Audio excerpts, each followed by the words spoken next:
Hey, this is Amy from Spunky Dogs, and this week I'd like to give you some tips on loose leash walking.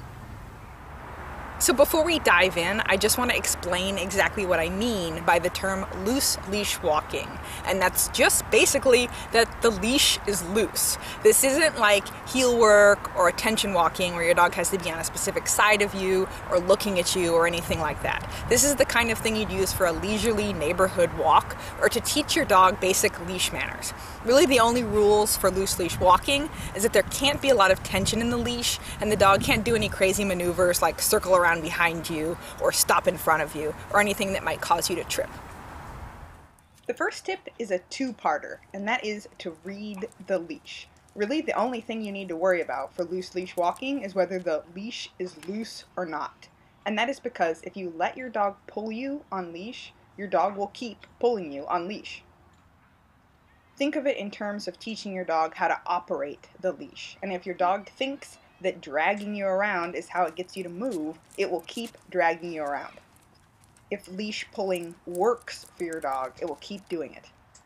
So once you are focused on the leash tension, you want to use it to give your dog immediate feedback about how you want them to act on leash. Movement is the reward here. Movement is what your dog wants. So if you want a loose leash, you reward that with movement. If you don't want them to pull, you stop and cease all movement. Do you remember that game you used to play as a kid called red light, green light? Well, you want to channel your inner red light, green light champion for this leash walking. Leash tension is red light. A slack leash is green light to go. And just like when you were a kid, you tried to stop exactly when they said red light and go exactly when they said green light, that's what you want to do with your dog here. The more precise you are in responding to leash tension, the faster your dog will understand this concept. So as soon as your dog hits the end of that leash, stop dead. And as soon as your dog steps back and you feel slack in the leash, step forward and start walking.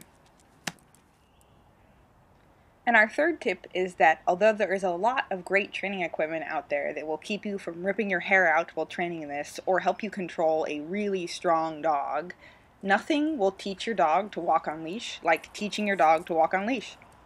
If you're not giving your dog that consistent feedback about what you want it to do on leash, when you take off that training equipment, it'll be like it never happened. If you are looking for training equipment to help you along, I recommend a front attach harness, or if you have a really strong dog, a head harness. Amongst all the training equipment out there, these seem to do the best job of communicating to your dog that it is the leash tension that is important and that they need to worry about. Some dogs don't seem to respond well to neck tension in particular, so if you're seeing slow results with your leash walking, try a different piece of equipment. There's one more important thing to note here, and that is that the first couple seconds or minutes of any leash walk are going to be the toughest, especially if your dog has a lot of energy and there's that anticipation factor. Just like if you took a 4-year-old to Toys R Us and told them they could pick out any toy they wanted, the first couple seconds or minutes out of the car would be kind of rough. Well, that's how your dog feels. So keep in mind, as you're going into your leash walking journey, that you'll see progress from the back forwards. It will still take your dog a while to get into the rhythm of that loose leash walking, but you'll see that rough patch get shorter and shorter with every walk.